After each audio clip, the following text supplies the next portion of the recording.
जय जय रघुवीर समर्थ. श्रीमत दासबोध. दशक 14वा. अखंड ध्याननाम. समास तिसरा. कवित्व कळा निरूपणनाम. श्रीराम समर्थ. कवित्व शब्द सुमनमाळा. अर्थ परिमळ आगळा.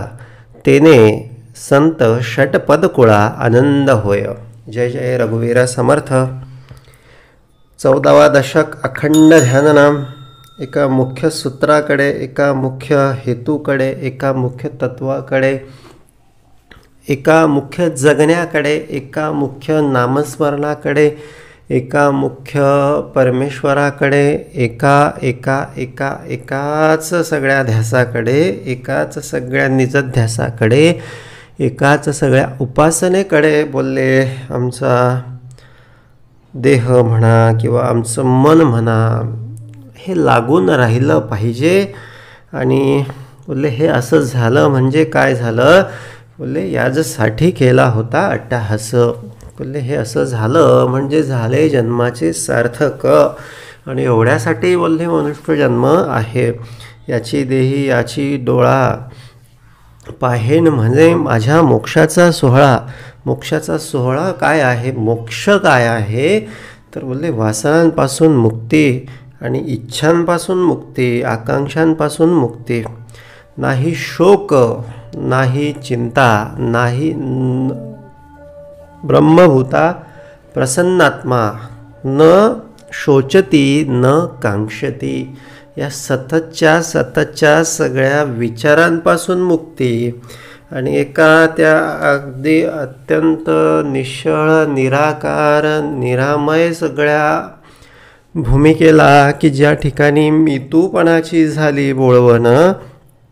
एका जनार्दनी श्री दत्त ध्यान. फक्त एकच एक दत्ताचं ध्यान, एकाच एक माझ्या सद्गुरूंनी दिलेल्या सगळ्या त्या अधिष्ठानाला मी माझ्या आतमध्ये लावून जर ठेवलं बोलले ते अखंड ध्याननाम आहे. आणि ह्याचसाठी म्हणून हा सगळा दशक समर्थांनी दिलेला आहे.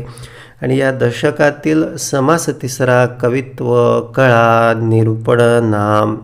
म्हणजे कवित्व आता हे सगळं कवित्व कोणासाठी तर त्याच्यासाठीच. बोलले कवित्व आपलं हे सगळं कवित्व कोणासाठी पाहिजे तर त्याच्यासाठीच पाहिजे. आणि त्याच्यासाठी जर नसेल ना तर त्याला धीटपाट असा शब्द समर्थांनी या ठिकाणी वापरलेला आहे. काहीतरी मनात आलं, काहीतरी इकडून तिकडून ऐकलं, काहीतरी लिहिलं, काहीतरी बोललं, त्याला धीटपाट कवित्व म्हटलेलं आहे. आणि हे सगळे धीटपाट म्हणजे निव्वळ काय आहे, हे सगळं पाषांड मत आहे, हा सगळा रसभंग आहे आणि हे सगळं बाष्कळ आहे. हे बोलले काय आहे तर हे बोलले एक निव्वळ मनुष्यानं स्वतःचीच करून घेतलेली फसवणूक आहे. आता कवित्व हे कशासाठी वापरलेलं आहे या ठिकाणी. बोलले जे काय देवाचे नि प्रसन्नपणे जे जे घडे बोलणे या नाव प्रासादिक. बोलले आता काय झालं पाहिजे, आता चालता बोलता उठता बसता कामधंदा करिता हे जे काय होतं आहे, जे काय झालं आहे, जे काय होणार आहे, जे काय झालं नाही हे बाबा तुझंच आहे, हे तुझंच आहे. म्हणजे आपला तिथे आपण कोठेही राहोच नाही, आपण कोठेही उरोच नाही. ही जी भूमिका आहे ना बाबा, ही भूमिका म्हणजे काय आहे, ही भूमिका मोक्षाची भूमिका आहे. आपण संपलो म्हणजे मोक्ष मिळाला, मीपणा संपला म्हणजे मोक्ष मिळाला. त्यासाठीच आता हे कवित्व बदलायला समर्थांनी घेतलेलं आहे. कवित्व काय बदलले पाहिजे तर कवित्व आहे तितुके देवाचे ही भूमिका आली म्हणजे काय आहे, कवित्व बदललं. आणि म्हणून या रोजच्या सगळ्या संसारामध्ये, या रोजच्या सगळ्या आयुष्यामध्ये हे कवित्व आपण कोणासाठी विकलं पाहिजे. बोलले हे कवित्व किंवा हे सगळी जिव्हा आपण त्या एका आपल्या सगळ्या अधिष्ठानासाठी म्हणा किंवा आपल्या सगळ्या त्या आराध्य दैवतासाठी म्हणा किंवा आपली ज्याच्यावर निष्ठा आहे, ज्याच्यावर श्रद्धा आहे त्याच्यासाठी हे सगळं कवित्व थोडक्यात आपलं आयुष्य आपण वेचावं असं समर्थांना या सगळ्या समासाच्या रूपानं सांगावयाचं आहे. म्हणून समास तिसरा दिला कवित्व कळा निरूपण. ही कला आहे, कला. आता कला अशी बोलले काहींच्या अंगी उपजतच असते आणि आपल्याकडे पण उपजतच आहे. कारण आपण बोलले हे सगळं आज भक्ती मार्गाला मिळालो आणि बोलले सद्गुरू चरण मिळाले, परमार्थ मिळाला, हे काय असं तुक्का लागण्याचा हा सगळा विषय नाही. बोलले हा सगळा भाग सद्गुरू कृपेचा आहे, हा सगळा भाग भाग्याचा आहे, हा सुकृताचा आहे.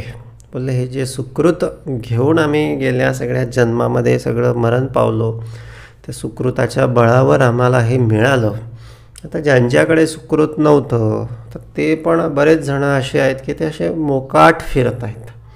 आता मोकाट हा शब्द कोणासाठी वापरला जातो हे पाहावे आपण आपण. आणि मोकाटांना पकडायला मग त्या ठिकाणी कधी पण नगरपालिकेची गाडी येऊ शकते. त्यांना असं कुठेही उचलून कुठेही टाकलं जाऊ शकतं.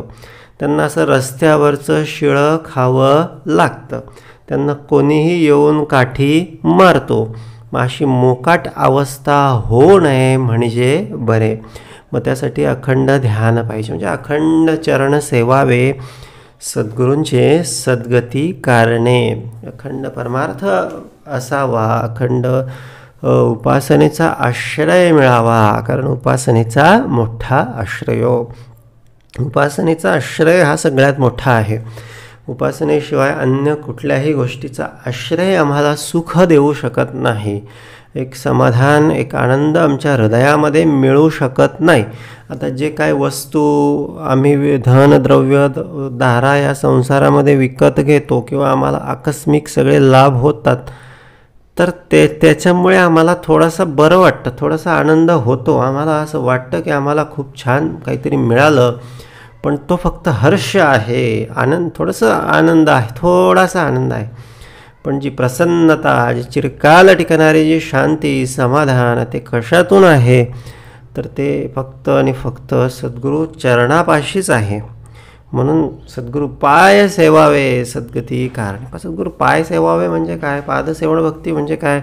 सद्गुरू मार्गाचं अनुसरण करावं, सद्गुरू चरणाचं सेवन करावं म्हणजे काय? सद्गुरूंनी जो मार्ग दाखवला, ज्या मार्गावर सद्गुरू स्वतः चालत जाऊन ज्यांनी लोकांना तो मार्ग दाखवला, ते त्यांच्या चरणावर चरण ठेवून आपण सगळं गेलो पाहिजे. मार्गावर पावलावर पाऊल ठेवून आपण सगळं गेलो पाहिजे. या आशयानं समर्थ आपल्याला सांगतात की बाबा रे, सद्गुरू चरण सेवावे, सद्गुरू पाय सेवावे सद्गती कारणे. म्हणजे हे कवित्व, हे आयुष्य, हे जीवन फक्त आपण आता सद्गुरूंसाठी बोलले त्या ठिकाणी वापरण्याचा किंवा लिहून देण्याचा चंग बांधूया, यत्न करूया. कारण हे सगळी कला जोपासावी लागते. जरी सुकृतानं मिळालं पण त्याला बोलले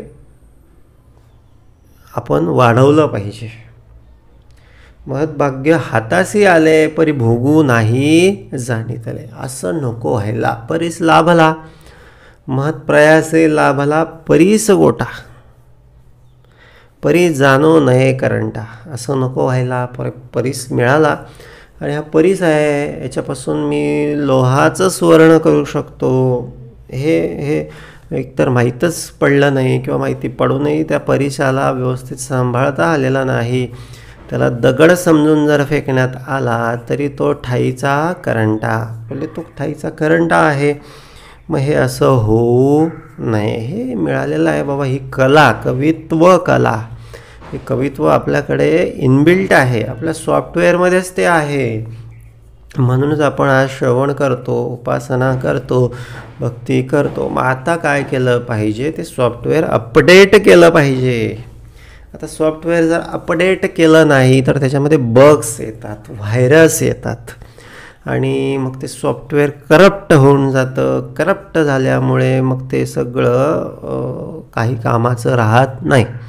मग ते सगळंच खराब होऊन जातं. ते हार्डवेअर पण काही व्यवस्थित काम करत नाही. आपल्याला असं वाटतं की हार्डवेअर त्या स्क्रीनवर, त्या मॉनिटरवर तर जे व्यवस्थित फंक्शन होत नाही आहे, पण याचं कारण हार्डवेअर नाही आहे, याचं कारण सॉफ्टवेअर आहे. म्हणून बोलले हे वारंवार उपासना, वारंवार आळवणी, वारंवार हे चिदान देगा देवा तुझा विसरण व्हावा, हे मागणं भगवंताला मागत राहिलं पाहिजे. हेच कवित्व आहे.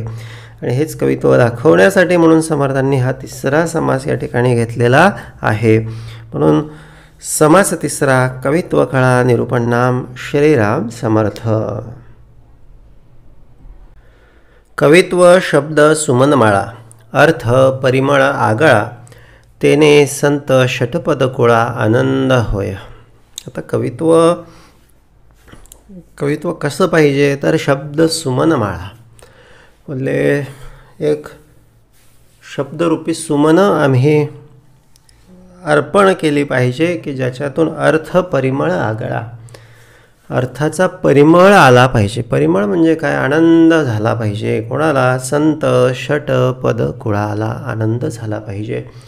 म्हणजे संतांनी काय कवित्व केलं तेच कवित्व किंवा तशीच भूमिका. सद्गुरूंना काय अभिप्रेत भूमिका आहे, सद्गुरूंनी काय उपासना आम्हाला दिलेली आहे, सद्गुरूंनी काय शिकवण आम्हाला दिलेली आहे, सद्गुरूंनी काय ध्यान आम्हाला ठेवायला सांगितलेलं आहे, ही भूमिका जेव्हा ॲज इट इज जशीच्या तशी उभी राहते तेव्हा संत षट पद कुळा आनंद होय, तेच कवित्व आहे.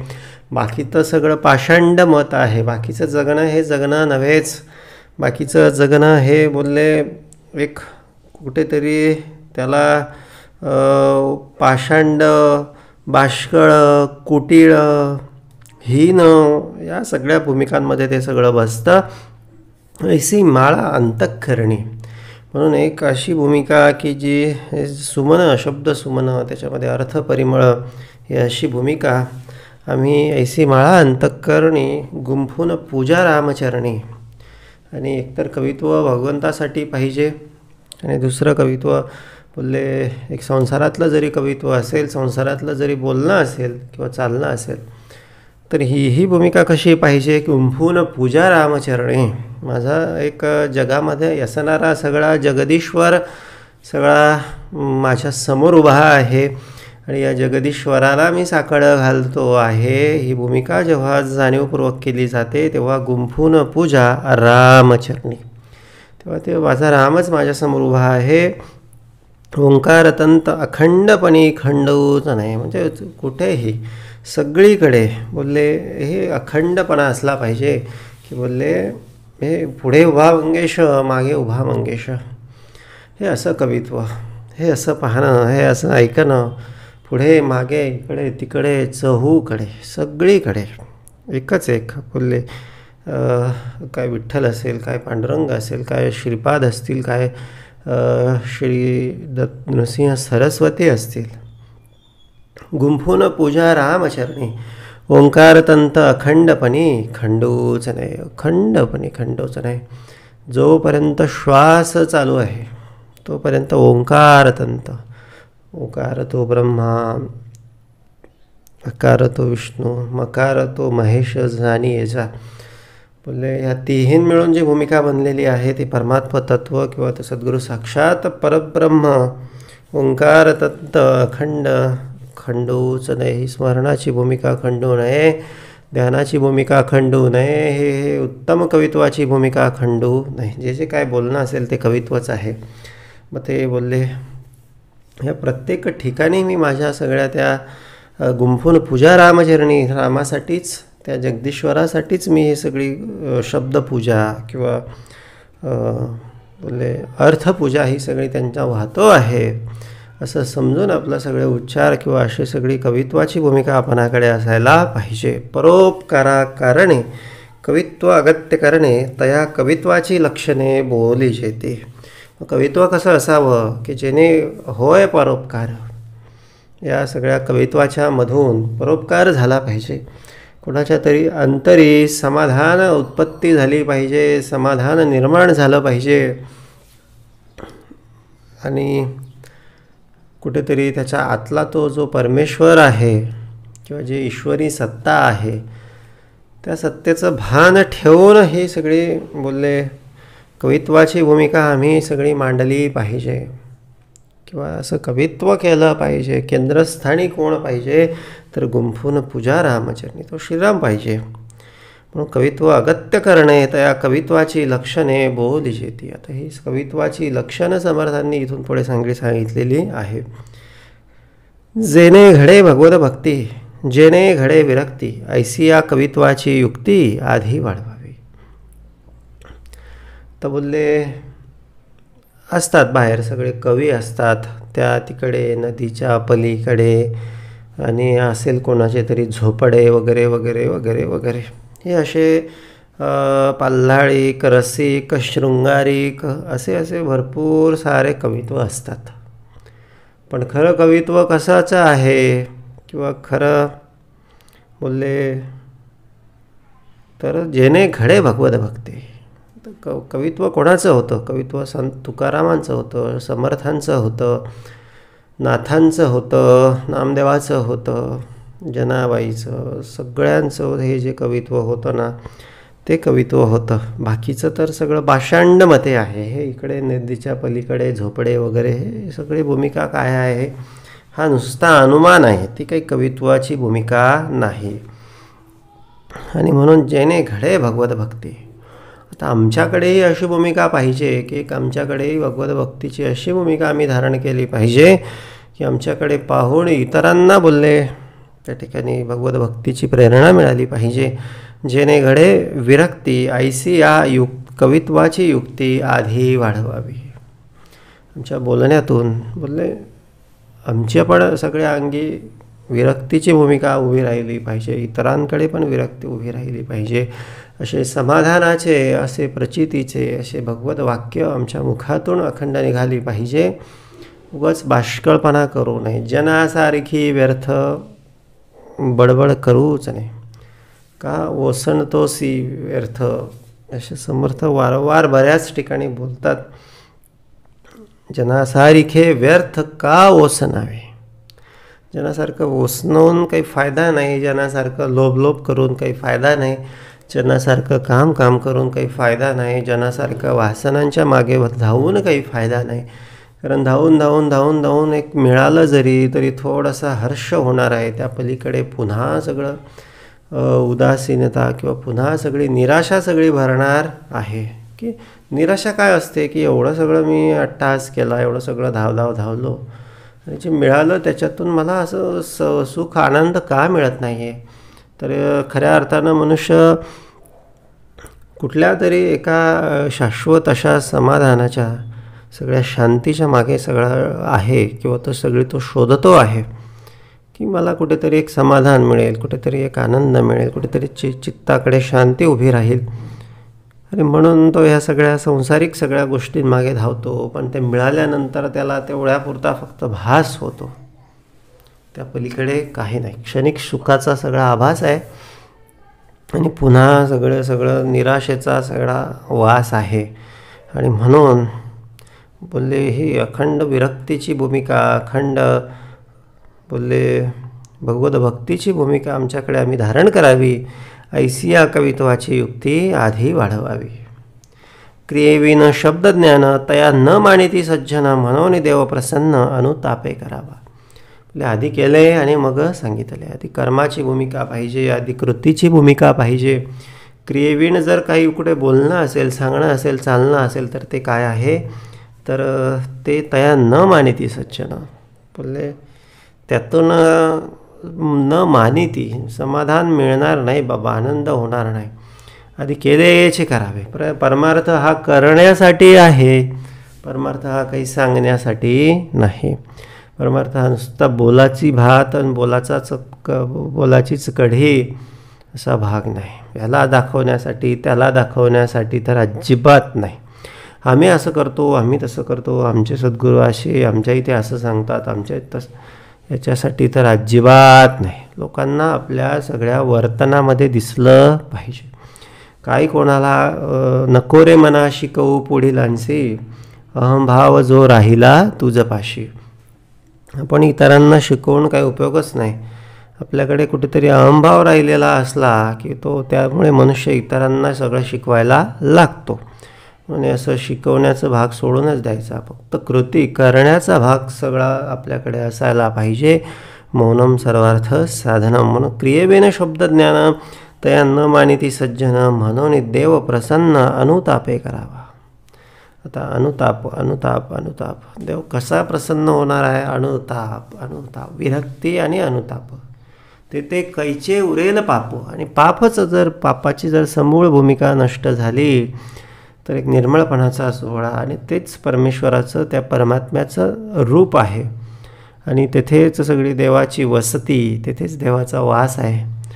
मुळात ते जसं आहे ना तसं आधी झालं पाहिजे. आम्हाला काय वाटतं, हे दिलं देवाला की बरं आमचं चांगलं होईल, ते दिलं देवाला की ते आमचं चांगलं होईल. ते बाबा ते ठीक आहे, तेवढ्यापुरतं एक भक्तीचं, श्रद्धेचं, विश्वासाचं प्रतीक म्हणून ते ठीक आहे. पण त्या आधीची पूर्व अट काय आहे? तर बोलले देव जसा आहे ना तसं आम्ही झालो पाहिजे. अगदी तसं निर्मळ, तसंच्या तसं शुद्ध, तसंच्या तसे सगळे शांत, तसंच्या तसं सगळं पवित्र. मग हे सगळं कशातून होणार आहे? विरक्ती आणि अनुताप. विरक्ती, श्रवणातून विरक्ती मिळाली आणि समोर सगळे विषय उभा राहिला आणि त्या विरक्तीच्या बळानं ते विषय आम्ही सहन केला की असं अंग तापतं आमचं, कसं नस तापते. कारण तिकडे मन ओढतं, इकडे आम्ही ओढतो. बोलले हा अनुताप आहे. आणि हा अनुताप आज एकदा का सगळा तो एकदा सगळीकडे असं सगळं काय हळूहळू कायमचा एक अखंड अनुताप आमच्या सगळ्या हृदयामधून सगळं पाप सगळं नष्ट करून टाकतो. सगळी जलन सगळी त्या ठिकाणी मग हळूहळू कमी होते. आणि मग त्या ठिकाणी बोलले काय होतं? तर बोलले एक देव प्रसन्न. आणि मग देवामध्ये ना आपल्यामध्ये त्या ठिकाणी फारसं अंतर उरत नाही. देवाचे न प्रसन्नपणे जे घडे बोलणे ते अत्यंत श्लाघ्यवाणे या नाव प्रासादिक. आता बोलले कवित्व कसं असावं की बोलले जे भगवंतानं आतमध्ये सगळं मांडून द्यावं किंवा आतमध्ये सगळं त्याचं स्फुरण सगळं आणून द्यावं आणि अत्यंत प्रसन्नपणे, अत्यंत सहजपणे ते सगळं बोलणं बाहेर निघावं आणि ते अत्यंत श्लाघ्यवाणे या नाव प्रासादिक. मग त्यासाठी आधी तेवढा देव आधी आतमध्ये निवांत अचळ सगळा राहिला पाहिजे. आतमध्ये जर सगळे बोलले संसाराचा सगळा काळी कचरा सगळा भरून ठेवलेला आहे तर बाहेर सगळा तोच निघणार. आतमध्ये जर रात्रंदिवस सकाळ संध्याकाळ बोलले आतमध्ये ते सगळं त्या एका सगळ्या आमच्या आराध्य दैवताला आम्ही सगळं आतमध्ये जर बसवलेलं आहे, स्थापन केलेलं आहे, त्याचं अधिष्ठान सगळं मांडलेलं आहे तर बोलले तो तिथे निवांत राहणार. आणि बोलले जे काय उत्तम निघणार, जे काय बोलणार किंवा तसं सगळं त्याची जे काय इच्छा होणार ते सगळं त्या ठिकाणी तसंच्या तसं सगळं घडून येणार. आणि बाकीचं जे आहे देवाच्या पलीकडे जे आहे किंवा देवाचं वगळून जे आहे धीट पाट प्रासादिक ऐसे बोलती अनेक तरी हा त्रिविध विवेक बोली झेल. धीट म्हणजे धीटपणे केले जे आपुल्या मनास आले बळेच कवित्व रचिले या नाव धीट बोलीचे. आता जे देवाला सोडून जे आहे ना ते सगळं धीटपाट कवित्व आहे, धीटपणे केलं, नुसतं मनाला वाटेल तसं केलं आणि बळेबळेच सगळं कवित्व रचलं या नाव धीट बोलीचे. पाठ म्हणजे पाठांतर बहुत पाहिले ग्रंथांतर तयासारिखा उतार आपणही केला. बोले हे स्वानुभवाचं नसतं. बोलले हे कोणीतरी संसाराचं इकडचं तिकडचं ऐकायचं, बघायचं, हा करतो तसं करायचं, तो करतो तसं करायचं आणि किंवा हे संसारातले जे सगळे कवित्व आहे असेच आहेत. बोलले काहीतरी इकडचं तिकडचं वाचायचं, काहीतरी थोडं तोडमरोड करून नवीन कवित्व तयार करायचं. पण हे संतांचं असं नव्हतं किंवा हे भगवंताचं असं नसतं. भगवंताला आतमध्ये ज्याने बसवलेलं आहे त्याचं बोलले सहज असतं. तो असं पाठांतर करत नाही. तो क्षुद्र जरी असला तरी बोलले त्याला ब्रह्मज्ञान प्राप्त व्हायला वेळ लागत नाही. नामापासून हे सगळं ज्ञान प्रकट होत जातं. त्या श्री गुरुचरित्रामध्ये त्या शूद्राला 7 रेषा सगळ्या लंघन करायला लावल्या, ओलांडायला लावल्या आणि एकेका रेषेच्या ओलांटाबरोबर त्याचा एक एक जन्म त्या ठिकाणी होत गेला आणि 7व्या जन्मामध्ये तो एक ब्राह्मण झाला आणि त्याने त्या सगळ्या 2 विप्रांच्या सोबत, पंडितांच्या सोबत काय केला तर शास्त्रार्थ केला. मग बोलले हे हा महिमा कशाचा आहे? हा बोलले ते रेषा लंघण्याचा आहे. 7 म्हणजे देहबुद्धी ओलांडण्याचा हा सगळा बोलले महिमा आहे. देहाच्या पलीकडे, बुद्धीच्या पलीकडे, मनाच्या पलीकडे, इंद्रियांच्या पलीकडे, 5 इंद्रिय आणि मन आणि बुद्धी असे सप्तांच्या सगळ्यांच्या पलीकडे जातो मनुष्य जेव्हा जेव्हा तो भगवत नाम घेतो, जेव्हा जेव्हा तो हरिनाम घेतो.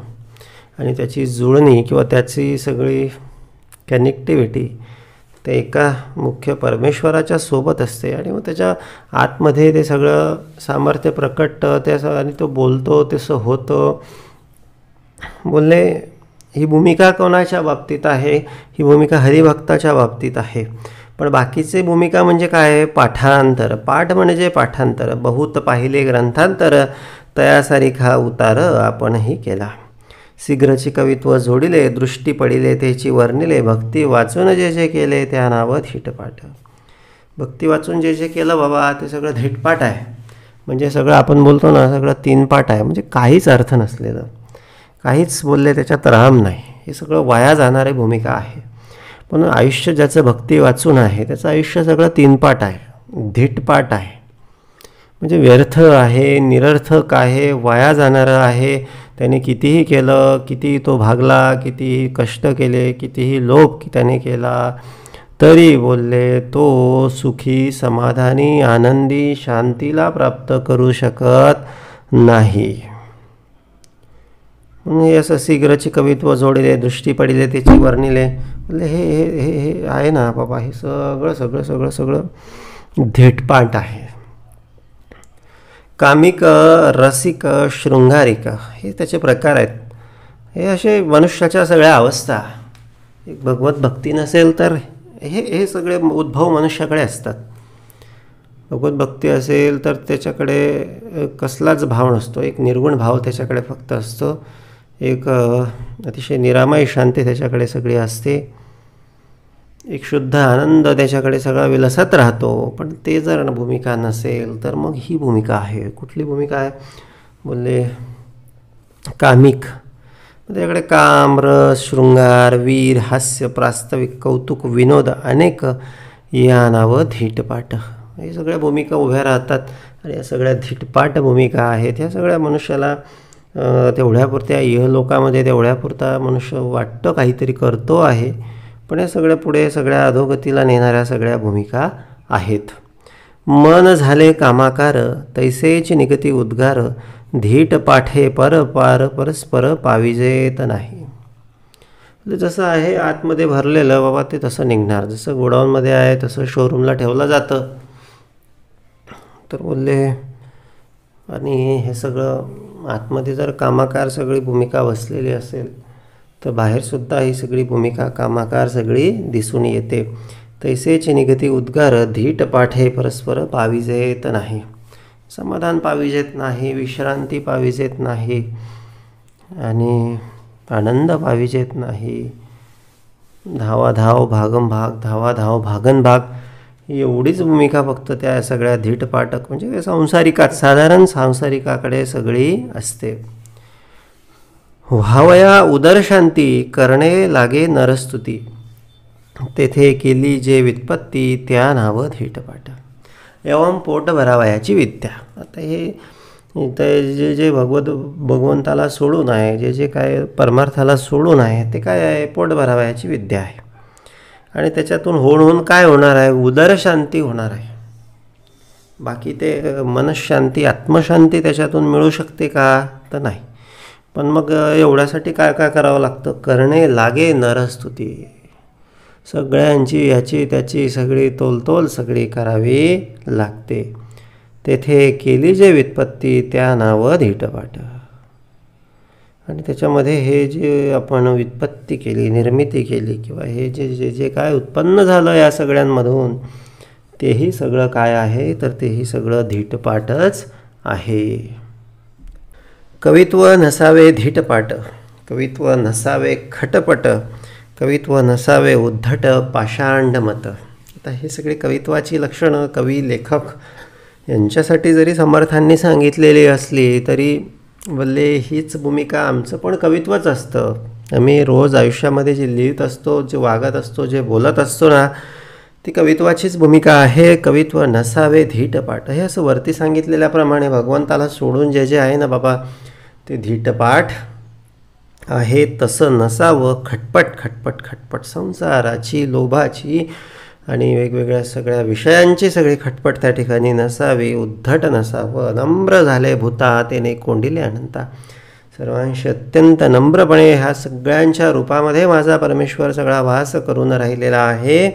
ही भूमिका म्हणजे काय आहे? कवित्व नसावे उद्धट पाषांड मत, कवित्व नसावे वादांग, कवित्व नसावे रसभंग, कवित्व नसावे रंगभंग दृष्टांतहीन. वादाची जोड कमीत कमी लागेल अशी काळजी घेतली पाहिजे. रसभंग कमीत कमी होईल असं बघितलं पाहिजे. रंगभंग कमीत कमी होईल असं बघितलं पाहिजे. सगळीकडे जिथे बाबा जातो ना तिथे रंगात रंग मिसळला पाहिजे. दुसऱ्याचा रंग आपल्यामुळे बेरंग होईल असं आपण बघू नये, असं आपण करू नये. रसभंग, जिथे जसा रस आहे तशा पद्धतीनं आपण राहिलं पाहिजे. म्हणजे ही भूमिका काय आहे की बाबा कोणाच्या अंतरी लागेल धक्का ऐशी वर्तणूक करूच नका. कवित्व नसावे पाल्हाळ. बोलले काय कवित्व काय बरं, का व्यर्थ जनासारखे व्यर्थ ओसनावे. जनासारखं का व्यर्थ ओसनायचं? पाल्हाळ जेवढं आवश्यक आहे, जेवढं नीट आहे, जेवढं सुटेबल आहे, जेवढं गोड आहे, जेवढं आवश्यक आहे तेवढं केलं ना बाबा तरी, आणि उरलेला वेळ आपल्या आपल्या भगवत चिंतनामध्ये घालवायला काय हरकत आहे. म्हणून कवित्व नसावे पाल्हाळ, कवित्व नसावे बाष्कळ. बाष्कळपणाची वटवट करूच नाही. कवित्व नसावे कुटीळ, कूट करणारं, कोणाचं तरी बोलले सगळी निंदा करणारं, कोणाचं तरी टोचून बोलणारं, कोणाला तरी टोमणे मारणारं कवित्व नसावं. कवित्व नसावे कुटीळ लक्षून या. आणि म्हणून बोलले ही कवित्वाची भूमिका अर्थात आमच्या सगळ्या रोजच्या सगळ्या जगण्याची भूमिका आहे. ह्या नुसता बोलण्याचा भाग नाही, हा सगळा आचरणाचा सगळा भाग आहे. हीन कवित्व नसावे, हीन भूमिका आमच्याकडे कधी येऊ देऊ नाही.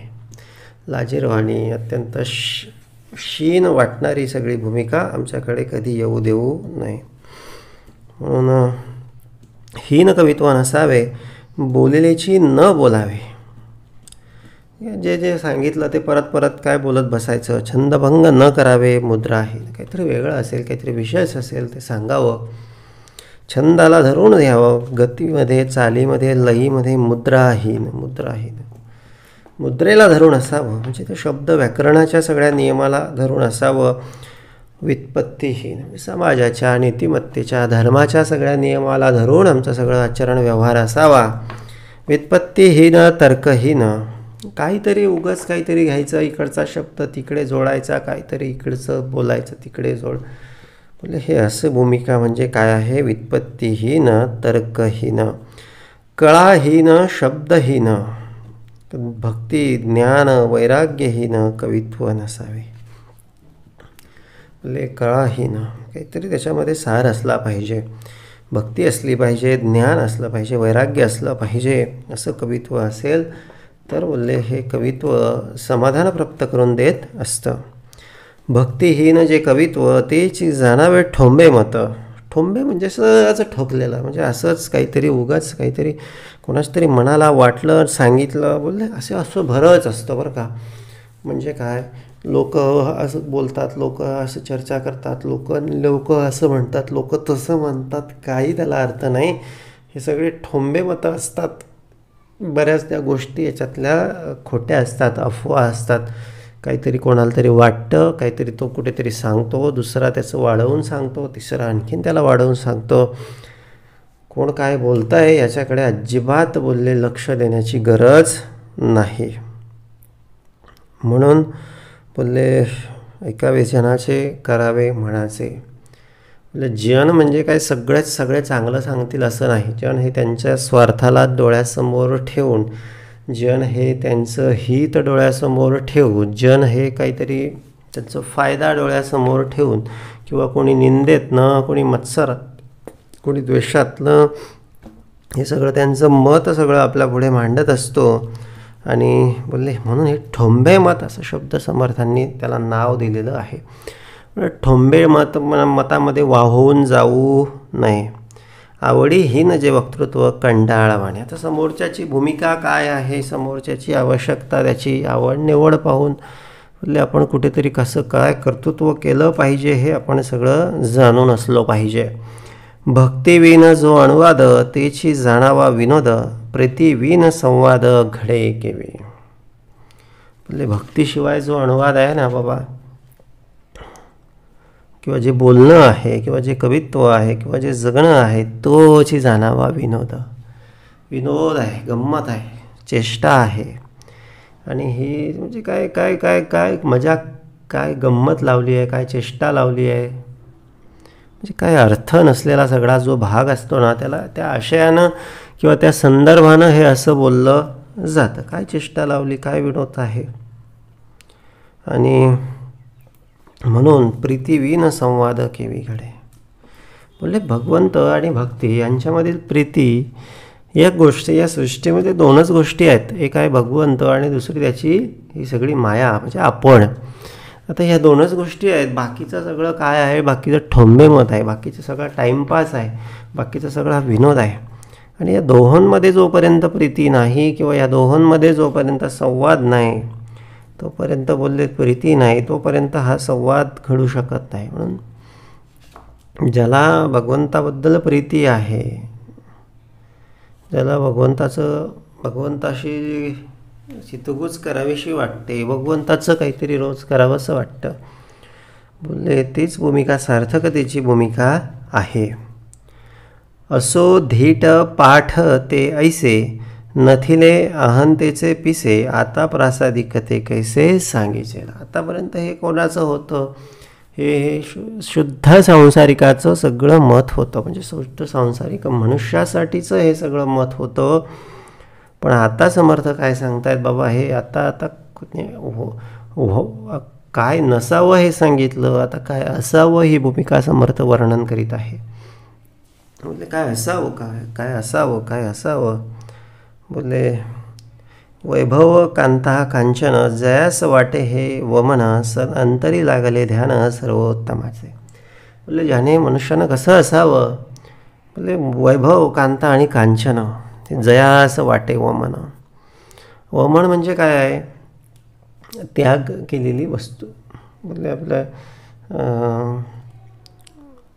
त्या वमन झालं म्हणजे जे बाहेर पडलेलं असतं ते काही कोणी बोलले त्याचा स्वीकार करत नाही, किंवा त्याच्याकडे बघावं असं सुद्धा कोणाला वाटत नाही. म्हणजे अत्यंत वीट त्या गोष्टींचा आलेला असतो. हे विवेकानं, हे आत्मज्ञानातून, हे सद्गुरू श्रावणातून ही भूमिका जागृत होते की बाबा रे, हे सगळं व्याप, हा सगळा शीन आहे, हा सगळा ताप, हा सगळा संताप आहे. आणि खरं सुख, खरा आनंद, खरा परमार्थ हा बोलले आपल्या सगळ्या बाहेरच्या सगळ्या भूमिकेत नसून आतमध्ये सगळा असं एक उत्तम आनंद सगळा समर्थांनी त्या एका परमात्म्यापाशी सगळा ठेवलेला आहे. तिथे त्याला शोधायला गेलो तेव्हा ते सापडतं. सर्व फळे देवापाशी आणि फळ अंतरी भगवंतासी. सर्व फळ देवापाशी आहेत आणि ते फळ अंतरी आहे. आणि बोलले पण बाहेरच्या नुसत्या फळांच्या मागे जर लागला तर आपण त्या देवाला अंतरतो. अशा वेगवेगळ्या आशयानं ही भूमिका समर्थांनी मांडलेली आहे. वैभव कांता कांचन हेच मागितलं ना देवाला, मग देवाचं ध्यान कसं काय लागणार. त्याचं ध्यान लागावं हे मागितलं ना, तर हे बाकीच्या गोष्टी असो एकतर असल्या तरी त्याच्यात फारसं काही स्वारस्य वाटणार नाही, नसल्या तरी काही विशेष वाटणार नाही. आता हा सगळा प्रारब्धाचा पण सगळा भाग या ठिकाणी आहे, पण त्याचा असण्या नसण्याची भूमिका एकच आहे. जर विवेकाची भूमिका आतमध्ये असेल, जर नामस्मरण भक्तीची भूमिका, जर जाणीवेची भूमिका जर आतमध्ये असेल, ज्याचे हृदयी श्री सद्गुरुस्मरण, त्यासी कायचे भय दारू नये. हे सगळं भय आहे, हे सगळी भीती आहे, हा सगळा व्याप आहे, हा सगळा संताप आहे. त्याच्याकडे अंतरी फक्त एकच एक ध्यान, बोलले भगवंताचं आणि सर्वोत्तमाचं. जयास घडीने घडी लागे भगवंती आवडी, चढती वाढती गोडी भगवत भजनाची. बोलले आता एक भगवत भक्ताचं लक्षण काय आहे, तर बोलले ज्याच्यासाठी वैभव, कांता, कांचन हे वमन आहे, त्याच्या अंतरी कायम सर्वोत्तमाचं ध्यान लागलेलं आहे. आणि घडीने घडी त्याच्या अंतरी भगवंताची गोडी सगळी वाढवलेली आहे. आणि जो भगवत भजने बिन जाऊन येते एक क्षण, सर्व काळ अंतःकरण भक्ती रंगे रंगले. त्याच्या अंतःकरणामध्ये दुसरं काहीच नाही आहे. सर्व काळ आणि प्रत्येक क्षण त्याने आपल्या अंतःकरणामध्ये कोणाला बसवून ठेवलेला आहे, तर भगवंताला बसवून ठेवलेलं आहे. जया अंतरी भगवंत अचळ राहिला निवांत, मग जो तो स्वभावे जे बोलत ते ब्रह्मनिरूपण. आता हे कवित्व आहे ज्याच्या अंतरी सर्वोत्तम राहिलेला आहे, त्याच्या अंतरी भगवंत अचळ निवांत राहिलेला आहे. मग तो साधं जरी बोलला ना तरी ते ब्रह्मनिरूपण असतं. म्हणून एक भगवंताचे भक्त हे बोलले, जरी आम्हाला एक कमी शिकलेले असले, अडाणी असले, साधारण असले, तरी त्यांच्याकडे त्यांचा सल्ला किंवा त्यांचं ज्ञान जे असतं ते भगवंताचं ज्ञान असतं. भगवंत स्वयं त्यांच्या मुखे बोललेला असतो, म्हणून त्या गोष्टी घडतात किंवा तशा गोष्टी घटना घडतात. अंतरी बैसला गोविंद तेने लागला भक्ती छंद, भक्ती विन अनुवाद अनेक नाही. गोविंद बोलले अंतरी बसला, भक्ती छंद लागला, आणि म्हणून त्यांच्यासाठी आता तो काय वर्णन करावं, त्याच्यासाठी काय शब्दच नाही. बोलले भक्तिविन अनुवाद अनेक नाही, त्याच्याशिवाय दुसरं तो बोलतच नाही, भक्तीशिवाय दुसरं काही बोलतच नाही. व्यर्थ सगळं जनासारखं वसनतच नाही. घडीने घडी सार्थकाची करावी, सदा संगती त्या एकाच सज्जनाची धरावी.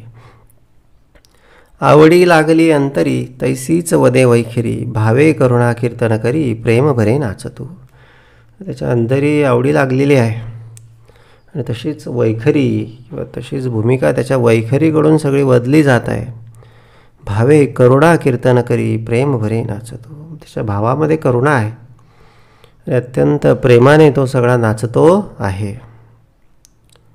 भगवंती लागले मन तेने नाठवे देहभान, शंका लज्जा पळोन दुरी ठेली.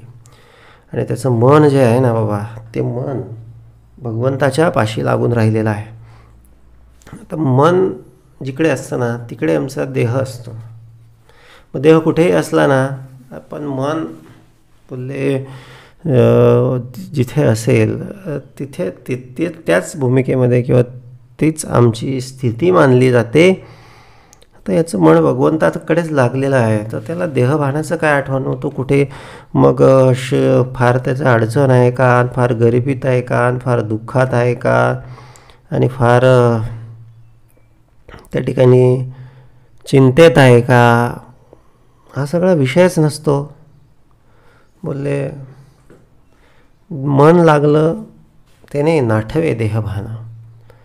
बोलले त्याचं देहभानच सगळं त्या ठिकाणी हरवलं म्हणजे त्याला मोक्षच मिळाला. शंका लज्जा पळोन दुरी ठेली. त्याची शंका पण निघून गेली, लज्जा पण निघून गेली. तो प्रेम रंगे रंगला. भगवंताबद्दलचं प्रेम प्रकट व्हावं, भगवंताबद्दलची प्रीती प्रकट व्हावी, यापेक्षा बोलले भाग्य दुसरं कुठलंच नाही. सगळं शास्त्रार्थ, सगळा वेदार्थ एकीकडे आणि भगवंताबद्दलची प्रीती एकाकडे. हजारो वर्ष तपश्चर्या करणारा कोणी एक साधू आणि कुठेतरी भगवंताबद्दलचं प्रेम प्रकट झालेला, दिवसातून थोडं तास 2 तास ज्याला भगवंताची भक्ती फक्त जमते, बाकी संसाराच्या सगळ्या राहाडगाडग्यामध्ये पोटा पाण्यासाठी तो सगळा इकडे तिकडे भटकत राहतो. बोलले याच्यामध्ये तो एक थोडी भक्ती करणारा भक्तच भगवंताला निश्चितपणे आवडत असतो, कारण तो प्रेम रंगे रंगाला, प्रेमाची किंमत नाही, प्रेमाचं मोल नाही, तो भक्तीमध्ये मातला. भक्ती मातायचंच असेल ना तर भक्तीनं मातायचं, भक्तीमध्ये माताला, भक्तीचा मद चढू द्यायचा. अगदी आनंदी आनंद आनंदी आनंद, जिकडे तिकडे चोहीकडे एकच एक गोविंद गोविंद गोविंद गोविंद गोविंद माधव हा जपू आमुचा, बस बस बोलावा विठ्ठल, पहावा विठ्ठल, मात भक्तीचा मद चढू द्यावा. त्याने अहंभाव घातला पायातळी. आणि अहंभाव हा असा आहे ना, काही साधासुद्धा नाही. बोलले तो बोलले भक्तीचा मद असा अशी भक्ती चोहीकडे भक्ती दाटल्याशिवाय तो शरीरातून निघत नाही.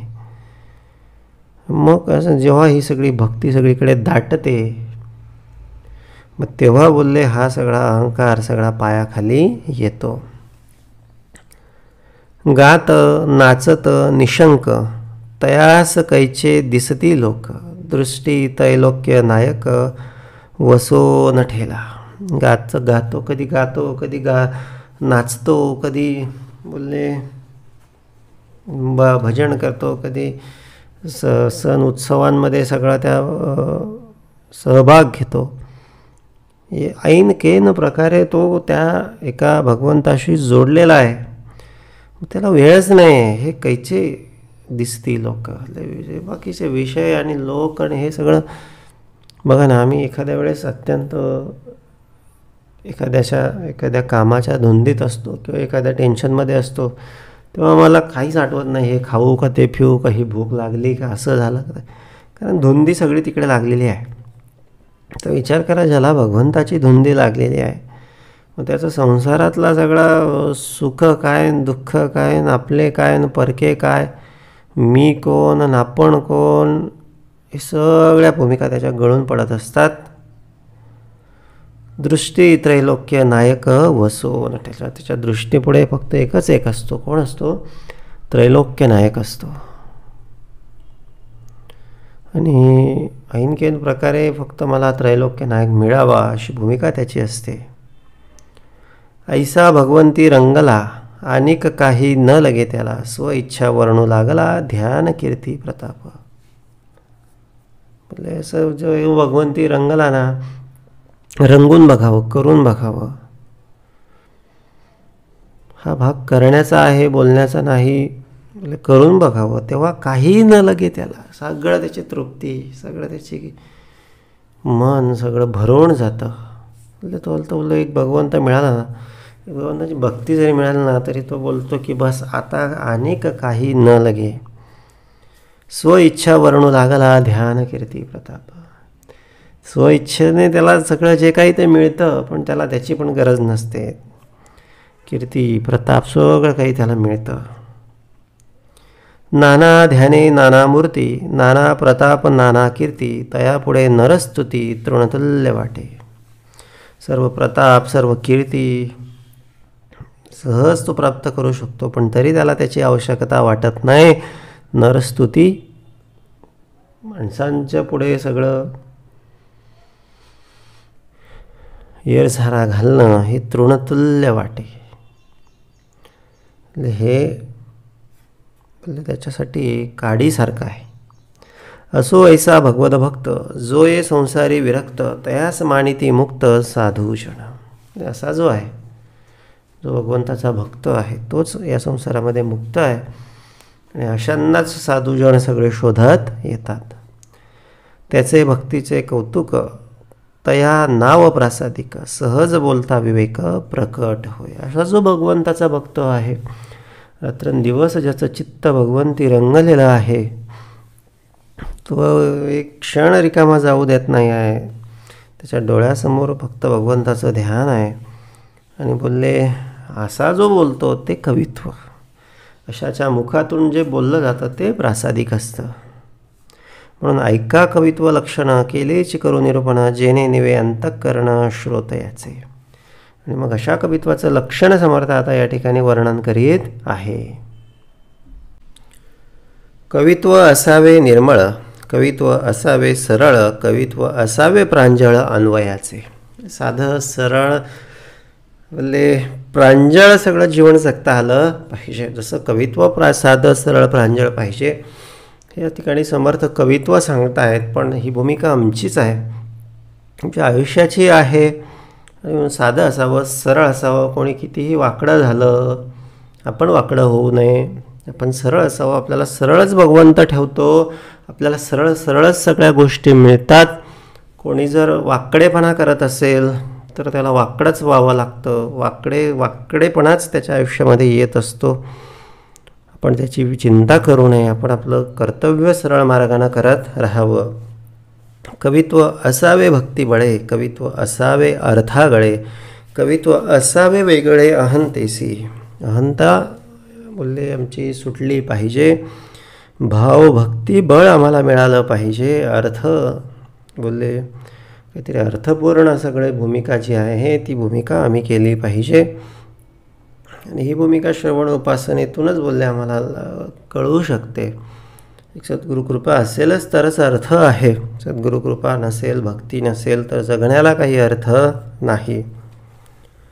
कवित्व असावे कीर्तिवाड, कवित्व असावे रम्य गोड, कवित्व असावे झाड प्रतापविषयी. कीर्तिवाड म्हणजे कीर्ती प्रकट करणारं असावं, म्हणजे कीर्ती निर्माण होईल. मरावे परी कीर्ती रूपे उरावे. आणि रम्य असावं, गोड असावं. आपल्या असण्यामुळे, आपल्या जगण्यामुळे काहीतरी कोणाला तरी आनंद झाला पाहिजे.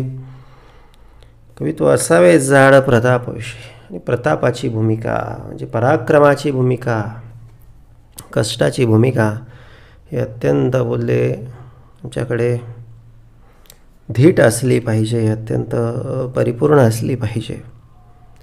कवित्व असावे सोपे, कवित्व असावे अल्परूपे, कवित्व असावे सुल्लपे चरणबंध. म्हणून ते कवित्व सोपं असावं, अल्प असावं, मोजकं असावं, टापटीपमध्ये असावं, स्वच्छ असावं, सुंदर असावं. आयुष्याचं सगळं हे गणित आहे. हे कवित्वाबद्दल सांगितलेलं आहे, पण हे आयुष्याचंच सगळं गणित आहे. मृद मंजुळ कोमळ, भव्य अद्भुत विशाळ, गौल्य माधुर्य रसाळ भक्तिरसे. मृदू असावं, मऊशार असावं, कोमळ असावं, बोलले भव्य अद्भुत विशाळ, गौल्य माधुर्य रसाळ असावं भक्तिरसे. म्हणजे गौल्य म्हणजे असं मोत्यासारखं अत्यंत मौल्यवान असावं. आणि विनयपूर्वक नम्रतापूर्वक सगळं आमचं बोलणं असावं. आमचं बोलणं म्हणजेच कवित्व आहे, आमचं आचरण म्हणजेच कवित्व आहे. आणि तीच भूमिका समर्थ या ठिकाणी आम्हाला सांगत आहे. अक्षरबंध पदबंध, नाना चातुर्य प्रबंध, नाना कौशल्यता छंदबंध, धाटी मुद्रा अनेक. बोलले अक्षरबंध, पदबंध, नाना चातुर्य प्रबंध, नाना कौशल्यता छंदबंध, धाटी मुद्रा अनेक. बोलले हे सगळं त्या कवित्वाचीच लक्षणं असली तरी त्या कुठेतरी एक आखणी पाहिजे, कुठेतरी सगळं संकल्प पाहिजे, कुठेतरी नियम पाहिजे, व्रत पाहिजे. त्याशिवाय बोलले ही भूमिका आपल्याकडे प्राप्त होत नाही. नाना युक्ती नाना बुद्धी, नाना कळा नाना सिद्धी, नाना अन्वय साधी नाना कवित्व. नाना बुद्धी, कळा, अन्वय सगळ्या भूमिका बोलले आपण साधल्या पाहिजे. नाना साहित्य दृष्टांत, नाना तर्क धातमात, नाना संमती सिद्धांत पूर्व पक्षेसी. कवित्वामध्ये कोणी एखादा कवी किंवा लेखक जेव्हा लेखन करतो तेव्हा त्यात काय पाहिजे, साहित्यांचा दृष्टांत पाहिजे, कुठेतरी आधार पाहिजे, तर्क पाहिजे, संमती पाहिजे, सिद्धांत पाहिजे, काहीतरी पूर्वपक्ष पाहिजे, पूर्वपीठिका पाहिजे, काहीतरी बॅकग्राऊंड पाहिजे. उगाच काहीतरी मनाला वाटलं ते लिहायचं आणि लोकांनी ते कुठेतरी समाजात भ्रम पसरवायचा असं कवित्व नसावं. आता हीच भूमिका आमच्याकडे घेतली ना बोलले आम्ही सगळं आमचं वागणं बोलणं चालणं ह्यामध्ये काय पाहिजे, कुठेतरी तर्क पाहिजे, सिद्धांत पाहिजे, काहीतरी सिद्धांताला धरून आम्ही जगलो पाहिजे की नाही, काही नीती न्याय धर्मशास्त्राचं अनुसरण केलं पाहिजे की नाही, काहीतरी पूर्वपक्ष आम्ही बघितला पाहिजे की मनाला वाटेल तसं आम्ही जगावं. बोलले ही अशी भूमिका जर असली ना तर हिला बोलले जे आधी समर्थांनी सांगितलं धीटपाट भूमिका तिला बोललं जातं, पण आमच्याकडे तशी भूमिका असून उपयोगाचं नाही. नाना गती नाना व्युत्पत्ती, नाना मती नाना स्फूर्ती, नाना धारणा नाना धृती या नावं कवित्व. गती पाहिजे, मती, स्फूर्ती, धारणा, धृती या सर्वांचा मिलाप म्हणजे काय आहे तर एक शुद्ध कवित्व आहे. शंका अशंका प्रत्युत्तरे, नाना काव्ये शास्त्राधारे, तुटे संशय निर्धारे निर्धारिता. म्हणजे कवित्व असं पाहिजे की सर्व ऐकणाऱ्याच्या वाचणाऱ्याच्या शंका अशंका प्रत्युत्तरे निघाल्या पाहिजे किंवा त्या उभ्या राहण्यासाठी वाव असायला नको पाहिजे. शास्त्राचा आधार पाहिजे, शास्त्राधारे शास्त्राधारे. म्हणून बोलले जे काय आमचं आयुष्य आहे ना बाबा, जे आम्ही सगळं शास्त्रामतीनं सद्गुरू श्रवणाच्या सगळ्या संमतीनं आम्ही सगळं जगलं पाहिजे. नाना प्रसंग नाना विचार, नाना योग नाना विवर, नाना तत्व चर्चा सार या नाव कवित्व. प्रसंग, विचार, योग, तत्वचर्चा हे सगळं काही आयुष्यामध्ये असायला पाहिजे, कवित्वामध्ये असायला पाहिजे. योग कोणाचा पाहिजे, सदा सर्वदा योग तुझा घडावा. भक्तीचा योग, उपासनेचा योग, नामस्मरणाचा योग, श्रवणाचा योग या सगळ्या भूमिका असतील ना तर बोलले नाना तत्वचर्चा सार या नाव कवित्व. म्हणजे ते खरं कवित्व आहे. नाना साधने पुरश्चरणे, नाना तपे तीर्थाटने, नाना संदेह फेडणे या नाव कवित्व. आयुष्यामध्ये बोलले हे कवित्व म्हणजे आचरण, ही भूमिका कशी पाहिजे तर बोलले तप पाहिजे, पुरश्चरणं पाहिजे, तीर्थाटनं पाहिजे, संदेह फेडणं पाहिजे. असं सगळं भूमिका जर असल्या ना तर बोलले याला कवित्व असं बोललं जातं. जेने अनुताप उमजे, जेने लौकिक लाजे, जेने ज्ञान उमजे या नाव कवित्व. अनुताप अनुताप अनुताप बोलले लौकिक भूमिकेला साजेस तापाला वैराग्याला धरूड बोलले ज्ञान प्रकट करणारी भूमिका आधी केली आणि मग सांगितले ही भूमिका म्हणजे या नाव कवित्व. जेने ज्ञान हे प्रबळे, जेने वृत्ती हे मावळे, जेने भक्तिमार्ग कळे या नाव कवित्व. ज्ञानाची प्राबल्यता पाहिजे म्हणून घडीने घडी दिसेंदिस का सार्थकाची करावी. दिसा माझी काहीतरी लिहावे, काहीतरी वाचित जावे, प्रसंगी अखंडी वाचित जावे. अखंड वाचण्याची लिहिण्याची जी भूमिका आहे बोलले ती भूमिका आम्ही धारण केली पाहिजे. दिवसेंदिवस अपडेट झालो पाहिजे आणि वृत्ती आत्मबुद्धी वाढत गेली पाहिजे आणि देहबुद्धी ही मावळत गेली पाहिजे. अहंकार हा घटत गेला पाहिजे.